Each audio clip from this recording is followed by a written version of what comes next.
चलिए class 12th student को एक होमवर्क दिए थे जिसमें हमको रेंज निकालना था cot inverse of log of 5x square minus 8x plus 4 to the base 4/5। तो सबसे पहले रेंज निकालने से पहले हम भीतर से आएंगे। हम ये देखेंगे कि हमारा लॉग का वैल्यू कहाँ से ये रेंज कहाँ से कहाँ तक जा रहा है। हो सकता है कि ये लोग अनडिफाइंड हो जाए, क्योंकि लॉग को डिफाइंड होने के लिए आपको बताया गया है कि लॉग का आर्गुमेंट और बेस दोनों, मान लो ये fx है और ये gx है, तो fx को क्या होना चाहिए ग्रेटर देन 0, gx को भी क्या होना चाहिए ग्रेटर देन 0 और gx जो होना चाहिए नॉट इक्वल टू 1। ये तीनों सेट सेटिस्फाइड होना चाहिए। तो सबसे पहले हमें रेंज निकालना होगा 5x square minus 8x plus 4 का। और क्वाड्रेटिक का रेंज हम बताए हुए हैं कि अगर a पॉजिटिव है तो अपवर्ड पैराबोला होता है, और अपवर्ड पैराबोला से हमें पता चल जाता है कि इसका वैल्यू यहाँ से इन्फिनिटी तक जाएगा। और ये निकालने का आसान तरीका बताते हैं कि इसका y कोऑर्डिनेट होता है -d/4a। नहीं याद है, याद कर लो, है ना, याद कर लो, क्योंकि याद कर लोगे तो सही रहेगा। तो minus b square minus 4ac, तो 8 8 64, b स्क्वायर हुआ माइनस 4ac, तो 4a 4 5 20, आप 20 चौके 80 बाई 4a, तो 4 गुने 5, तो ये कितना आ गया एक्चुअल में 4 से काट लो, 4 से काट रहा है 4, 16 चौके 64 होता है, माइनस ये भी 4 से काटना पड़ेगा तब तो, है ना, फिर नहीं कटेगा अब, तो अब हो जाएगा ये हमको लग रहा है कि +4/5, क्योंकि ये भी माइनस है। तो इसका मतलब हमारा जो मिनिमम वैल्यू है यानी कि 5x square minus 8x plus 4 greater than equal to 4/5 होगा, क्योंकि यहाँ से इन्फिनिटी तक होगा, है ना।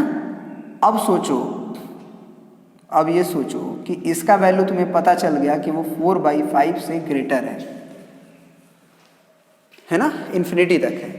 मतलब कि ये आर्गुमेंट को अगर हम कुछ देर के लिए t मान ले तो तुम्हें पता चल गया कि t greater than equal to 4/5 and less than infinity. तो अब तुम्हें क्या करना होगा ना कि लॉग का ग्राफ खींचना होगा। लॉग का क्या करना होगा, ग्राफ खींचना होगा। बेस भी सेम है, आर्गुमेंट भी सेम है, और ये वैल्यू आपका 4/5 से बड़ा है।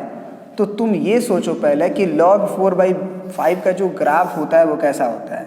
बेस 1 से कम है, तो बेस 1 से कम है तो ये ग्राफ होगा, और ये 1,0 होता है, और ये तुम्हें पता है कि log a/a होता है तो ये सेम हो जाता है, log a/a होता है तो ये सेम हो जाता है, मतलब कि ये 1 हो जाएगा।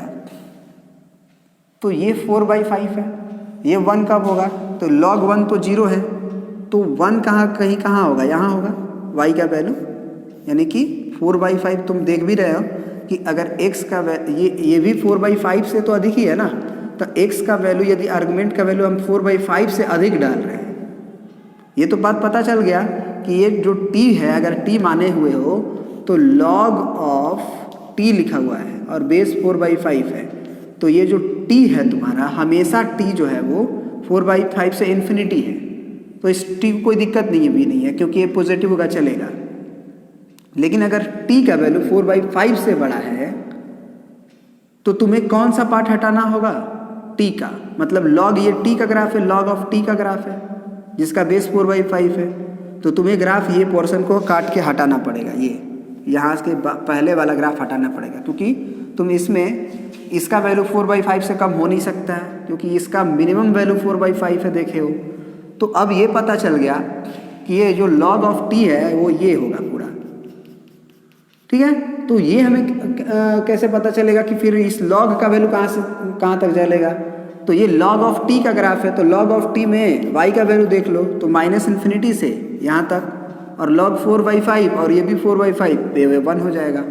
इसका मतलब ये हुआ कि अंदर वाला वैल्यू हमें पता चल गया कि अगर हम इसको मान लो कुछ देर के लिए p मानते हैं, तो पूरा log को p माने हैं, तो p का वैल्यू जो हो जाएगा हमारा ग्रेटर देन -इन्फिनिटी से लेस देन 1 होगा, ठीक है।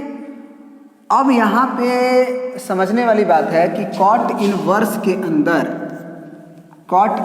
के अंदर ये जो वैल्यू रख रहे हो तुम, वो p, जहाँ पे where p is greater than minus infinity and less than equal to 1, ये कहानी हो रही है, क्योंकि ये इक्वल टू भी चलेगा, है ना, इक्वल टू भी चलेगा। तो अब माइनस p का वैल्यू माइनस इन्फिनिटी से 1 है, तो अब ये जो है एक्चुअल में y है आपका, ये fx, ये रेंज है आपका। तो अब जो है तुमको कॉट इनवर्स का ग्राफ आना चाहिए। अगर कॉट इनवर्स का ग्राफ बना दिए तब तो तुम क्वेश्चंस बना लोगे, और नहीं बना पाए तो नहीं बना पाओगे। तो तुम्हें पता होना चाहिए कि कॉट इनवर्स 0 से पाई के बीच में होता है और डिक्रीजिंग होता है और पाई बाई 2 पे 0 होता है। तो ग्राफ तुम्हें पता होगा कि ये ऐसे जाता है ना।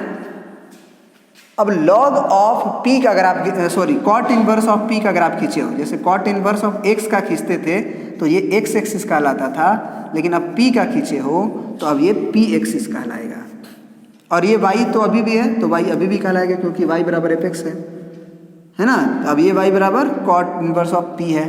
तो p का कर्टेल वैल्यू है, मतलब p का कोल वैल्यू नहीं लिया गया है, p का वैल्यू जो है माइनस इन्फिनिटी से जो x की तरह काम कर रहा है, कॉट इनवर्स x की तरह काम कर रहा है, वो x का वैल्यू माइनस इन्फिनिटी से तुम्हें 1 तक लेना है।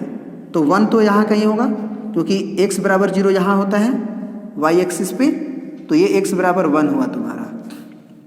तो तुम्हारा जो ग्राफ होगा यहाँ के बाद जब लाइन खींचोगे तो ये ही कंसिडर होगा, केवल इसके इधर वाला तुम्हें काट के हटा देना होगा, क्योंकि 1 तक ही वैल्यू लेना है x का, माइनस इन्फिनिटी से 1 तक। तो 1 तक जब लोगे तो रेंज तुम्हारा कहाँ से कहाँ तक आएगा, केवल यहाँ से लेके यहाँ तक, ये वैल्यू रेंज का लाएगा, यहाँ से यहाँ तक, है ना। तो अब ये बात तुम्हें पता करना होगा कि x बराबर 1 पे y बराबर क्या है। तो अगर हम ये कॉट इनवर्स 1 बोले कि कॉट इनवर्स और यहाँ 1 रख दें और इसको मान ले, हम मान लो कुछ भी k मान लें, तो हमारा कॉट ऑफ k क्या आएगा, कॉट ऑफ k बराबर 1।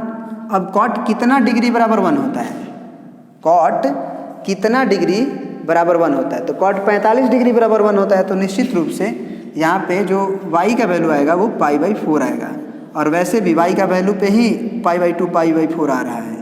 तो ये पाई बाई 4 से लेके पाई तक जाएगा, जहाँ पाई पे ओपन रहेगा, क्योंकि पाई पे कभी छुएगा नहीं।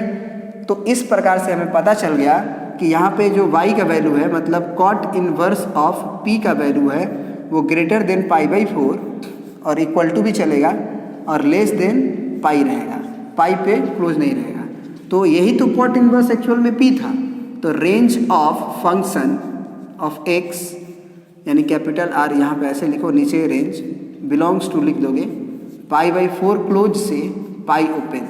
शायद आपका एक ऑप्शन दिया गया था, याद होगा आपको, और वो ऑप्शन है बी ऑप्शन, पाई बाई 4 से पाई ओपन, ठीक है ना। तो आई होप कि ये चीज़ आप समझे हो, है ना। तो सबसे पहले एक बार बता देते हैं फिर से कि इस लॉग के अंदर वाला को देखो कि कहाँ से कहाँ तक जा रहा है। तो इसका रेंज हमें पता चला कि 4/5 से इन्फिनिटी जा रहा है। तो अब ये लॉग बेस 4/5 वाला ग्राफ खींचेंगे, जिसमें बेस 1 से कम होता है, तो उसका ग्राफ खींचे, लॉग बेस 1 से कम वाला। उसमें हम ये आर्गुमेंट का वैल्यू बोल रहा था कि आर्गुमेंट का वैल्यू 4/5 से इन्फिनिटी है।